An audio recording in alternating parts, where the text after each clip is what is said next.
जो बदमज़गी हुई उसके लिए तुमसे माफ़ी मांगता हूँ दानिया। नहीं, ऐसी कोई बात नहीं है। शायद मैं भी बिला वजह जज्बाती हो गया। It's okay. इधर आओ मेरे पास, तुमसे जरूरी बात करनी है। बैठो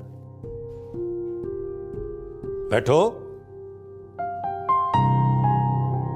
देखो बेटा, तुम अच्छी तरह जानती हो कि डॉक्टर ने मुझे हर किस्म की टेंशन और परेशानी से दूर रहने का मशवरा दे रखा। क्यों मुझे जानबूझकर मौत के मुंह में धकेल रही हो?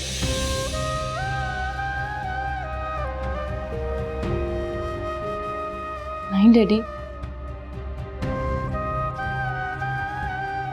मैं बस थकती जा रही हूँ, अंदर से टूटती जा रही हूँ, लेकिन फिर भी आपकी खुशी के लिए आप जैसा कहेंगे मैं वैसा ही करूंगी। मुझे ये बताओ कि अहमद तुम्हारे राब्ते में तो नहीं? कहीं उसकी बातों की वजह से तुम्हें कोई पछतावा तो नहीं? नहीं डैडी, ऐसा कुछ भी नहीं है। देखो बेटा, हदीद अब इस घर का फर्द है, बेटा बनकर सब कुछ देख रहा, और सबसे बड़ी बात यह है कि वो तुमसे बहुत मोहब्बत करता है।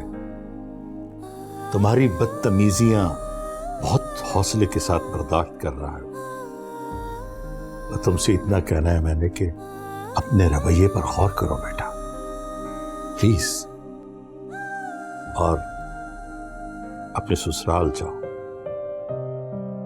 मैं तुमसे एक रिक्वेस्ट कर सकता हूं, अगर कहो तो मैं तुम्हारे आगे हाथ जोड़। डैडी,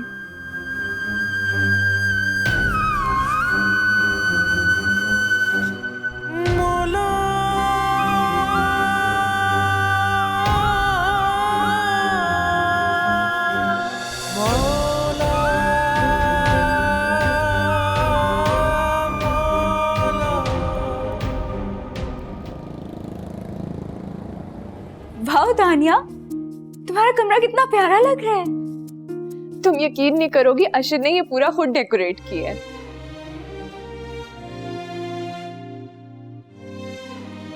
अम्मी सच कहती हैं, शादी उसी से करनी चाहिए जो तुम्हें चाहे, ना कि उससे जिसे तुम चाहो। कितनी अजीब बात है ना दानिया। एक वक्त था जब मैंने हदीद को चाहा था, लेकिन वो सोबिया का हो गया, और अहमद जिससे अब मैं इश्क करती हूँ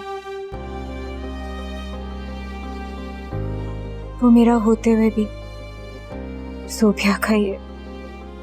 यानी मेरी बेस्ट फ्रेंड ही मेरी मोहब्बतों का कत्ल करती रही।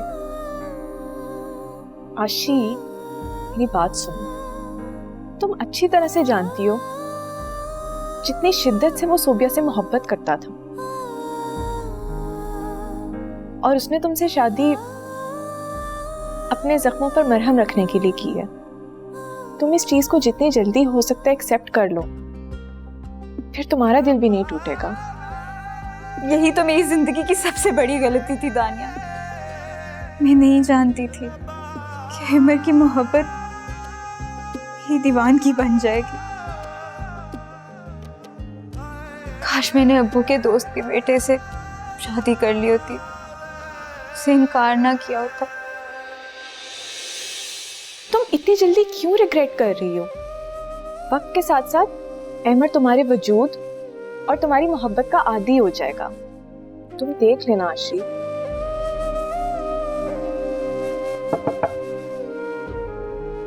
अंदर आ जाएं, आप ही का कमरा है। देखिए, आपकी इजाजत के बगैर तो मैं सांस भी नहीं ले सकता। अंदर आने की गुस्ताखी बिल्कुल भी नहीं। सच अशर, उस दिन हदीद तो अहमद के हाथों बच गया। आपका मैं कुछ नहीं कह सकती अब। अरे भाई, मैंने क्या कहा है आपके शेर जैसे शौहर को? देखो, अगर तुम इस तरह के डायलॉग्स बोलते रहे तो फिर मैं अहमद से भी यही एक्सपेक्ट करूंगी, और अगर उसने ना बोले तो आपकी मिसाल तो मैं उसे जरूर दूंगी। और फिर खबरदार अशर, अब आइंदा से आशी के सामने कोई ऐसा डायलॉग नहीं बोलना, ठीक है? नहीं भाई, मेरी तौबा, मैं ऐसी कोई गुस्ताखी नहीं करूंगा। अच्छा ठीक। ओ तेरी पनाहों में हम जिए, दर्द हिजर हम कैसे पिए, हारा गम का मारा दिल कहाँ जाए बंजारा, हारा गम का मारा बंजारा। अहमद, हशाम तुम्हें लिए बगैर ऑफिस गए हैं, जानते हो क्यों? उनका ख्याल था कि तुम आशी की तरफ जाओगे। देखो अहमद, कोई ऐसा काम मत करना जिससे 2 खानदान बल्कि 3 खानदान हिल के रह जाए। आशी बेकसूर है, मैं तुम्हें उसके साथ कोई ज्यादती नहीं करने दूंगी, याद रखना ये बात। तुम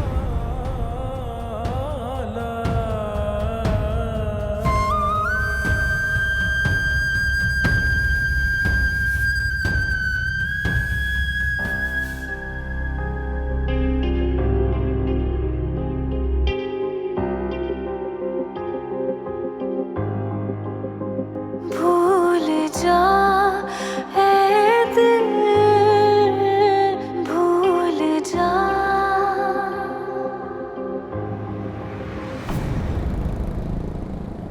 मैंने तुम्हें लंच ब्रेक में इसलिए बुलाया है ताकि तुम्हारे काम का हर्ज ना।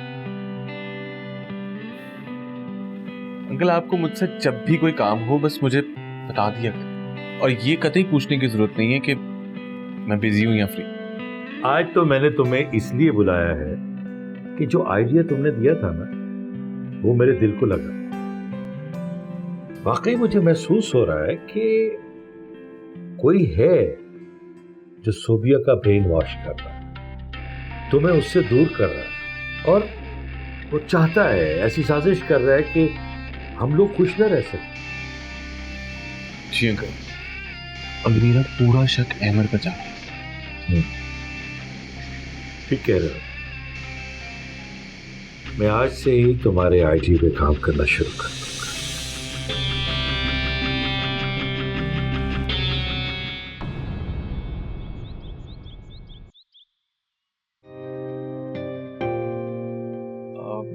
आंटी, अब तक तो उन लोगों को आ जाना चाहिए था।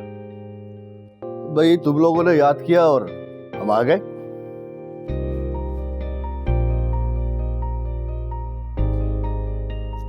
आपका वेट ही कर रहा था अंकल। अगर आप लोग बता देते तो मैं भी आप लोगों के साथ चलता। भाई इसमें सारी गलती आशी की है, इसे तुम्हें कल ही बता देना चाहिए था। अहमद मुझे वक्त देता कुछ बोलने का तो ही मैं कुछ कहती ना, इसे तो जाने की जल्दी थी। तो फोन भी तो एक चीज होती है, तो मुझे कॉल कर सकती थी। मैंने चलो कोई बात नहीं। अच्छा आशी, मुझे बताओ दानिया कैसी थी? खुश तो थी? घबरा तो नहीं रही थी नए माहौल में? अशर का घर भी तो गलियों में है ना? माशाल्लाह से बहुत खुश थी मेरी बेटी दानिया, और ये बात याद रखनी चाहिए हमें कि खुशी दिल से होती है। तंग गलियां, छोटे घर, कोई बात नहीं। अब्बा बिल्कुल ठीक कह रहे हैं अम्मी। दानिया का खिला हुआ चेहरा और उसके होंठों की मुस्कुराहट ये बात साफ जाहिर कर रही थी कि उसके लिए अशर जैसे साथी के होते हुए इन बाकी चीजों की कोई अहमियत नहीं।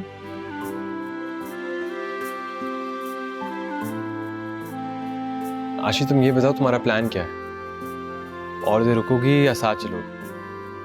वैसे अम्मी तुम्हें काफी याद कर रही हैं। हाँ हाँ भाई, क्यों नहीं जाएगी वो तुम्हारे साथ? आशी जाओ, जाके अपना सामान लेकर आओ। आंटी इंतजार कर रही होंगी। और अहमद, कल अशर ने अपने घर में छोटा सा वलीमा रखा है, तुम और आशी शाम को इधर आ जाना तो हम इकट्ठे चले जाएंगे।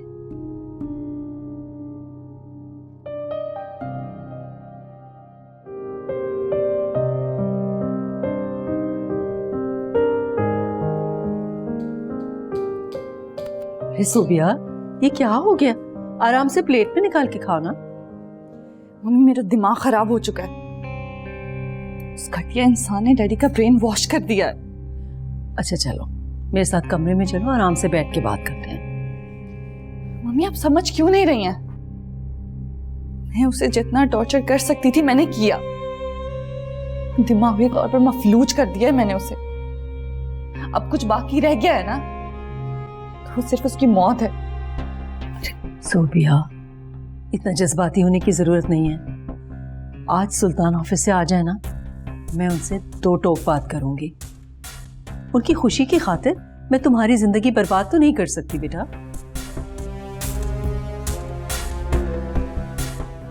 मैंने एक फैसला किया है।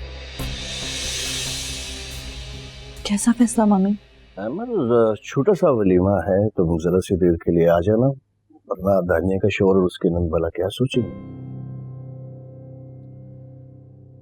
अंकल, मुझसे ज्यादा इंपॉर्टेंट अशर के लिए हदीद है।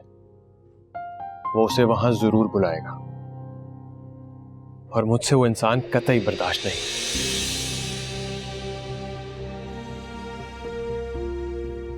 इसके अलावा मैं ये भी नहीं चाहता कि दानिया के ससुराल में किसी किस्म की बदमज़गी हो। ऐसा हरगिज नहीं होगा। दानिया के होते हुए अशर तुम पर हदीद को फौकियत दे। आशी, तुम दानिया को कॉल करो। आंटी प्लीज रहने दें। आशी तो वलीमे पे जा ही रही है। आशी, तुम एक काम करना, कल अंकल और आंटी को साथ लेकर जाना। मुझे देर हो रही है तो मैं चलता हूँ। आशी, तुम बैग ले आओ, मैं गाड़ी में तुम्हारा वेट कर रहा हूँ। अल्लाह हाफिज़।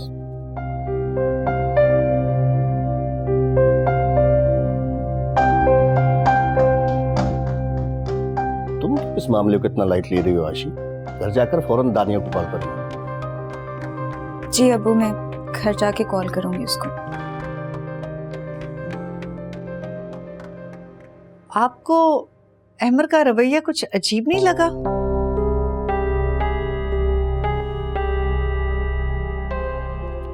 मैं हदीद के घर जाऊंगी और बुशरा और हदीद को बताऊंगी कि मुझे सारी सच्चाई मालूम हो गई है और अब हदीद जल्द से जल्द तुम्हें तलाक दे दे। लेकिन मामी, इसके बाद हदीद पता नहीं डैडी के सामने ये बात किस तरह रखेगा। उसके बाद आप डैडी का रिएक्शन फेस कर सकेंगी? ये तो तुम ठीक कह रही हो बेटा। हमें बहुत तरीके से सुल्तान को सारी सच्चाई बतानी होगी। जानती हूँ वो बहुत बड़े शौक से गुजरेंगे, पर हमें ये रिस्क तो लेना ही पड़ेगा। आपका मतलब है कि डैडी की तबीयत खराब हो सकती है? वो तुम्हें 1-2 दिन में हदीद के घर भेज देंगे। अब हमारे पास और कोई ऑप्शन भी तो नहीं है ना। अच्छा मेरा बच्चा, परेशान मत हो जाएगा कुछ ना कुछ।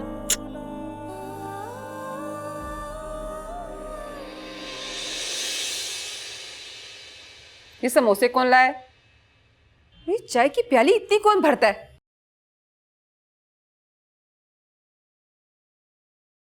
क्या हुआ आप गुस्सा क्यों हो रही हैं? और पहले तो आपने कभी ऐसा सवाल किया ही नहीं था। आज अकेले चाय पीने का इरादा है? नहीं, वो मैं समझी थी। असल में अंजलि पापा, अशर को अचानक से इनके दोस्त की कॉल आ गई है, तो वो उनके पास जा रहे हैं अपने प्रमोशन के लिए कोई ट्रीट देने। इसलिए मैंने दानिया को कहा कि तुम चल के आपा के साथ चाय पियो। वो अकेले चाय पीने की आदी नहीं। वैसे भी असर साहब, अगर दानिया बीबी आपके साथ जाती भी ना तो मैं अपनी बाजी के साथ चाय पीती। तुम ऐसा करो, अपनी भी चाय लेके आओ और हम तीनों मिलकर चाय पिए। आप तीनों चाय एंजॉय कीजिए, मैं अपने दोस्त से मिलकर आता हूँ, ठीक है? अल्लाह हाफिज।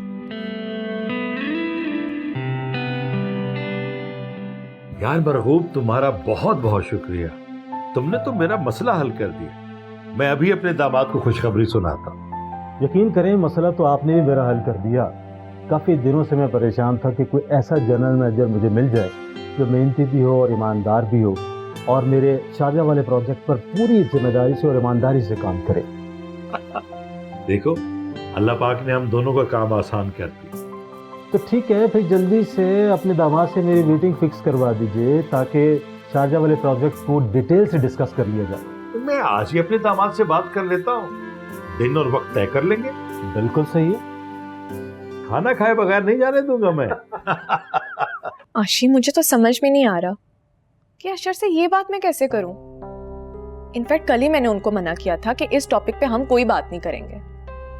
अब उनको मैं अचानक से बोल दूं कि अपने दोस्त को वलीमे पे ना बुलाएं। मुझे नहीं पता दानिया, अहमद ने साफ कह दिया वो तुम्हारे घर वलीमे पर नहीं आएगा क्योंकि वहाँ हदीद होगा। अम्मी अब्बा ने भी इस बात को काफी सीरियसली लिया है, वो भी बहुत टेंशन में है दानिया। फलाशी। अच्छा खैर, अभी तो अशर घर पे भी नहीं है, वो आते हैं तो मैं उनसे बात करती हूँ। ये भी हो सकता है कि कल के वाक़े के बाद हदीद खुद ही ना आए। बहरहाल अहमद आए या ना आए, मैं जरूर आऊंगी, तुम बिल्कुल फिक्र मत करो। अच्छा खैर, मैं अभी अपने घर जा रही हूँ, अहमद गाड़ी में वेट कर रहा है। तुम अशर से बात करके फौरन मुझे कॉल करो, ओके? ठीक है।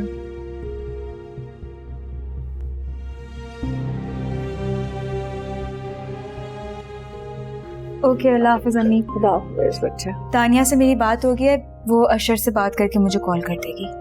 ये अब्बा कहाँ चले गए? जाना कहाँ है, बाहर अहमद के साथ खड़े हैं। और दानिया को अशर के साथ डिस्कस करने की जरूरत नहीं है। अशर सीधी तरह हदीद को मना करे।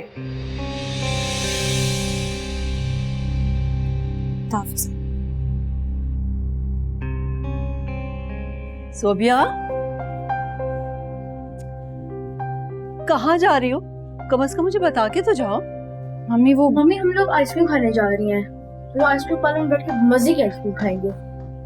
इतना बड़ा मसला चल रहा है और तुम्हें तफरी की सोच रही है? मम्मी इसीलिए तो बाहर जा रही हूँ, शायद जहन को कोई सुकून मिल जाए और कोई हल निकल आए। चलो जल्दी करें ना सोबिया बाजी, वरना मम्मी रोक लेंगी। अच्छा ठीक है, जाओ, मगर जल्दी वापस आ जाना। अल्लाह हाफिज़। चलो।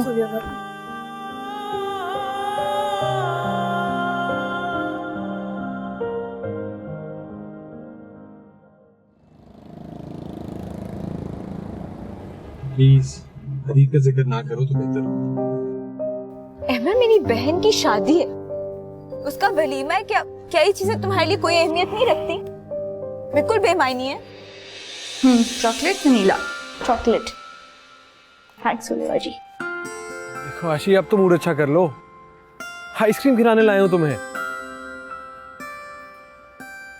अच्छा चलो, माफ किया मैंने तुम्हें, क्या याद करोगे तुम? आओ चलो। अमर भाई, हम लोग यहाँ बैठे हैं।